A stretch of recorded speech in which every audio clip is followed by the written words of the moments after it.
Assalamualaikum warahmatullahi wabarakatuh. Bismillah, alhamdulillah, wassalatu wassalamu ala rasulillah Sayyidina Muhammad ibn Abdillah. La haula wa la quwata illa billah. Di hadapan Guru Agung Pangarsa Abah Haus, Al-Fatihah. Bismillahirrahmanirrahim. Ar-Rahmanirrahim, Maliki yaumiddin. Iyyaka na'budu wa iyyaka nasta'in. Ihdinas siratal mustaqim. Siratal ladzina an'amta 'alaihim ghairil maghdubi 'alaihim waladdallin. Amin.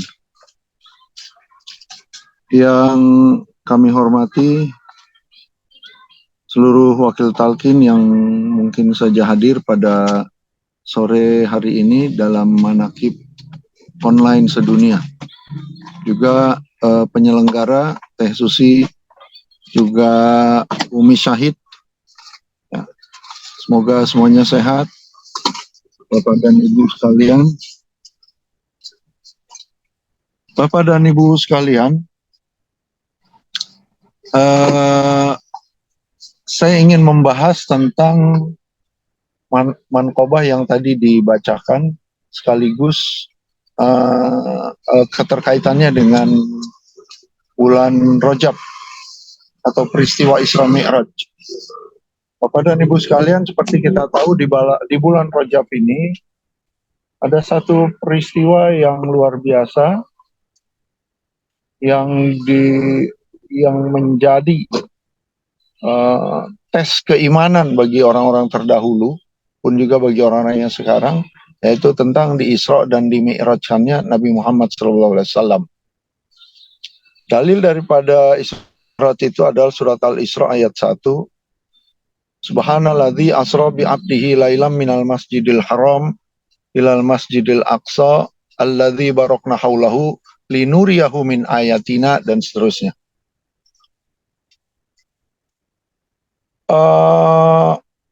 Apa keterkaitan ayat ini dengan manqobah yang tadi dibacakan? Terjemahan dari ayat ini adalah Maha Suci Allah yang telah memperjalankan hambanya, bi'abdihi, hambanya, yang bukan bi Muhammadin, bukan memperjalankan Muhammad, tapi hambanya, bi'abdihi lailam minal masjidil haram ilal masjidil aqsa, memperjalankan hambanya pada malam hari dari Masjid Haram ke Masjidil Aqsa, alladzi barakna haulahu, yang diberkahi sekitarnya, untuk kami tunjukkan sebagian dari kekuasaan kami, linuriyahu min ayatina. Jadi sesungguhnya perjalanan Isra Mi'raj Rasulullah itu bukan untuk mendapatkan perintah sholat, bukan. Karena kalau untuk mendapatkan perintah sholat, maka kalimatnya bukan linuriyahu min ayatina, tetapi lina'murahu amros sholati, untuk kami berikan perintah sholat. Begitu. Tapi tidak, ini adalah perjalanan Rasul dari Masjid Haram ke Masjid Aqsa sampai ke Sidrat Muntaha, itu adalah untuk Allah tunjukkan bukti-bukti kekuasaan Allah, tanda-tanda kekuasaan Allah. Bukannya untuk kami berikan perintah sholat kepada, tidak. Untuk kami tunjukkan tanda kekuasaan kami. Sekarang tanda kekuasaan Allah yang mana tuh yang ditunjukkan dengan ayat ini? Baik, sebelum menjelaskan atau menjawab pertanyaan itu, saya ingin menjelaskan dulu ya, dalam hidup kita ini ada 3 jenis waktu yang kita kenal, dan yang kita lalui, dan yang kita rasakan. Yaitu waktu masa lalu, waktu sekarang, dan waktu masa datang. Sudah menjadi sunatullah bahwa kita berada di masa sekarang ini tidak bisa masuk kepada masa yang lalu. Begitu juga kita hidup di masa sekarang ini tidak bisa masuk ke masa yang akan datang, karena kita hidupnya di sekarang. Gitu. 3 jenis waktu inilah yang kita kenal dalam hidup kita. Maka dengan 3 jenis waktu ini sesungguhnya hmm, ada sunatullah, yaitu kita tidak bisa masuk ke waktu yang lalu dan kita tidak bisa masuk ke waktu yang akan datang. Nah, dengan peristiwa Isra Mi'raj itu semua diporak-porandakan. Hukum penerapan waktu seperti itu tuh diporak-porandakan dengan peristiwa Isra Mi'raj ini. Ya, Bapak Ibu tahu dari sejarah kita membaca bahwa dalam Mi'rajnya Rasulullah itu bertemu dengan Nabi Musa, Nabi Ibrahim, Nabi Adam, dan lain sebagainya. Padahal Nabi Adam, Nabi Musa, Nabi Ibrahim itu hidup di masa yang lalu, jauh sebelum Rasulullah hidup. Tapi pada saat itu dengan kuasa Allah, Rasulullah bisa melihat, bahkan berkomunikasi, bahkan berdialog dengan nabi-nabi itu secara live.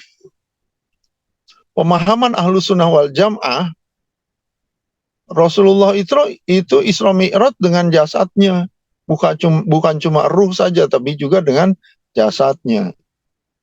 Itu pemahaman Ahlus Sunnah wal Jamaah. Sehingga kalau begitu, maka Rasul yang Isra Mi'raj dengan jasadnya itu ketemu dengan nabi-nabi terdahulu pun dengan jasadnya. Begitu ya.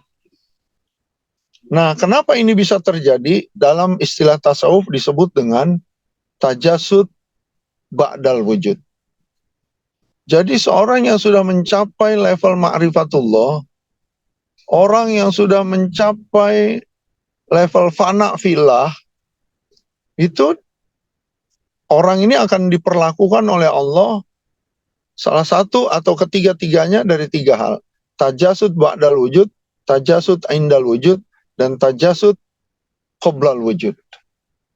Rasulullah bertemu dengan para nabi-nabi yang hidup jauh sebelum beliau ada di dunia, itu namanya atau masuk dalam konteks tajasud ba'dal wujud. Sehingga para nabi-nabi yang lalu itu di tajasud ba'dal wujud itu artinya diperjasadkan setelah adanya. Maka kenapa Rasul bisa berdialog ya? Rasul itulah bukti kekuasaan Allah. Rasul yang hidup di masa sekarang, dia bisa masuk ke masa yang lalu. Begitupun nabi-nabi itu yang hidup di masa yang lalu bisa masuk ke masa sekarang. Sehingga konsep waktu di sini tidak ada lagi. Hancur sudah. Dengan apa? Dengan kuasa Allah.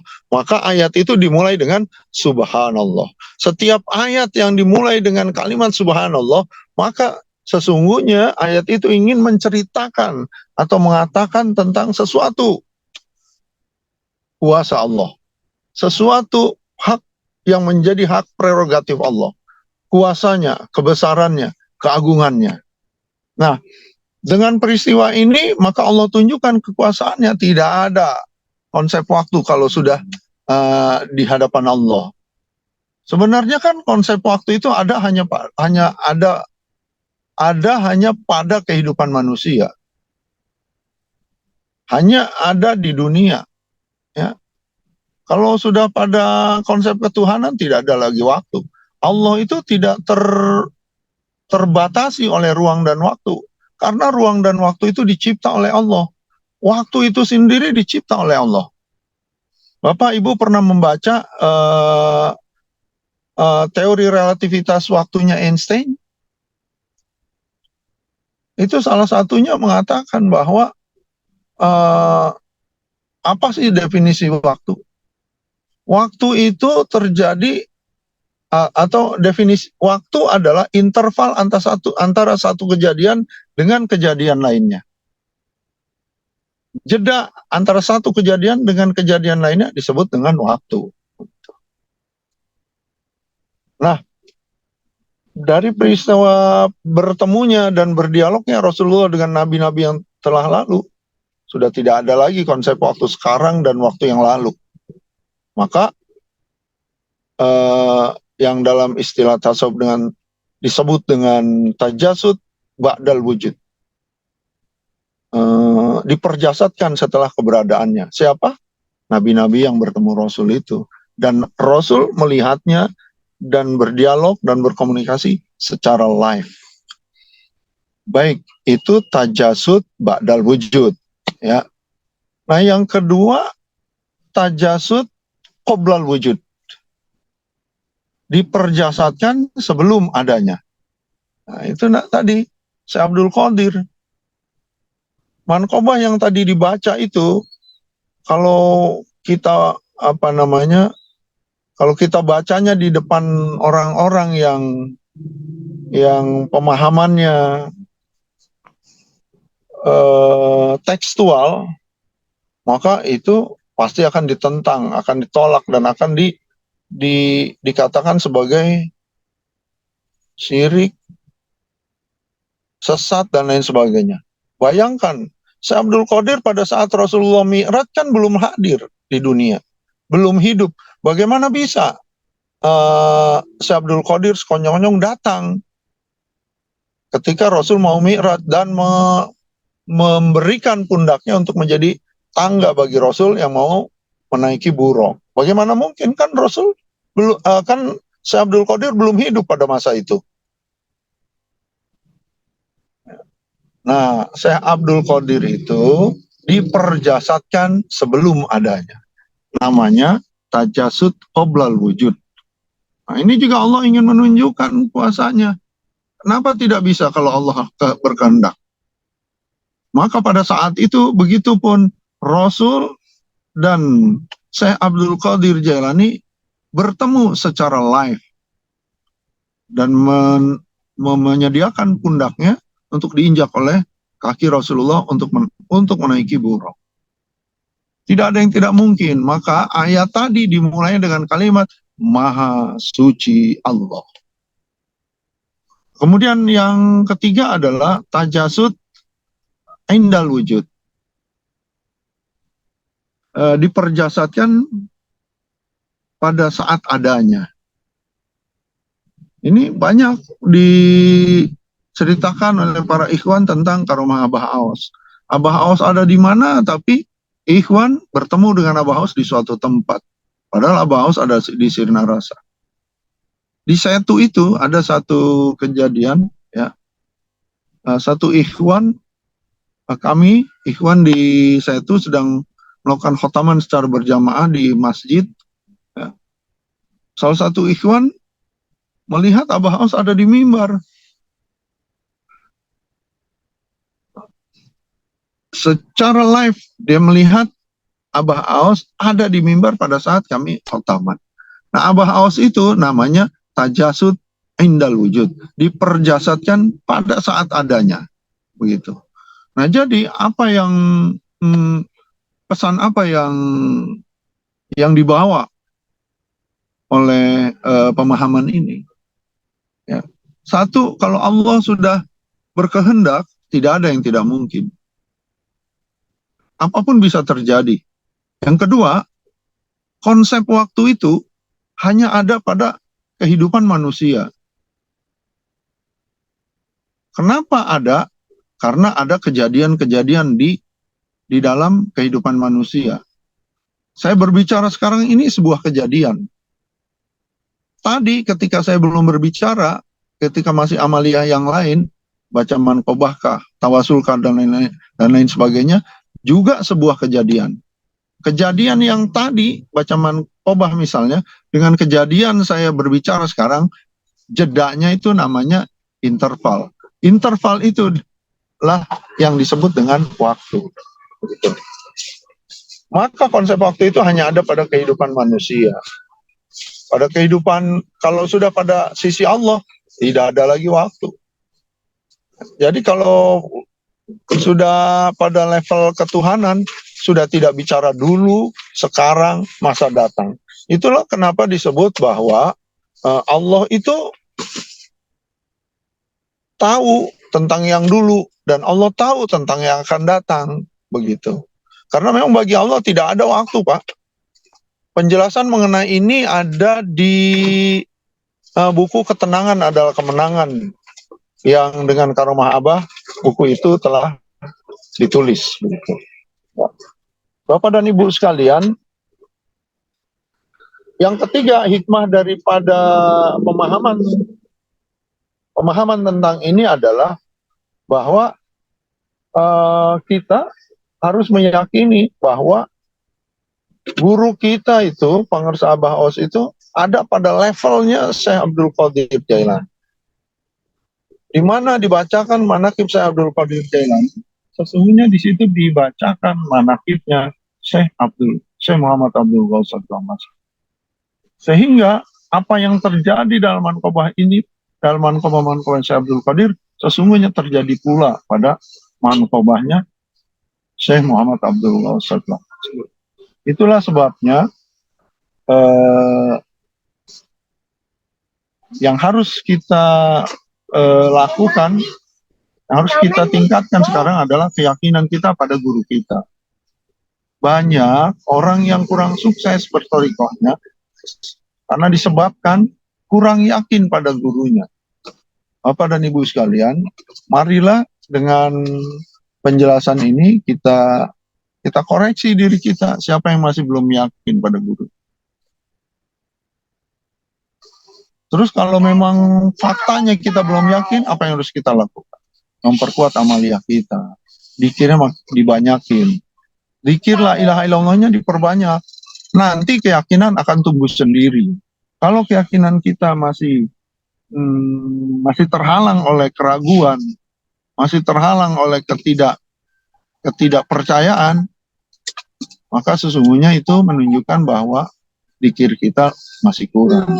Dikir mana? Dikir jahar la ilaha illallah. Utamanya itu. Karena kalau dikir jaharnya banyak, dikir hofinya pasti ngikut. Bukannya terbalik. Ya, saya mah yang penting dikir hofinya aja lah.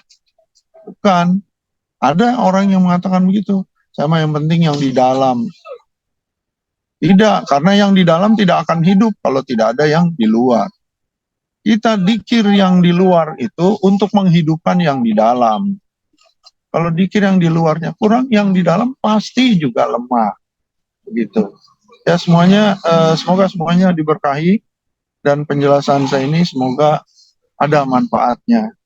Wallahul muwaffiq ila aqwamit thoriq. Wassalamualaikum warahmatullahi wabarakatuh.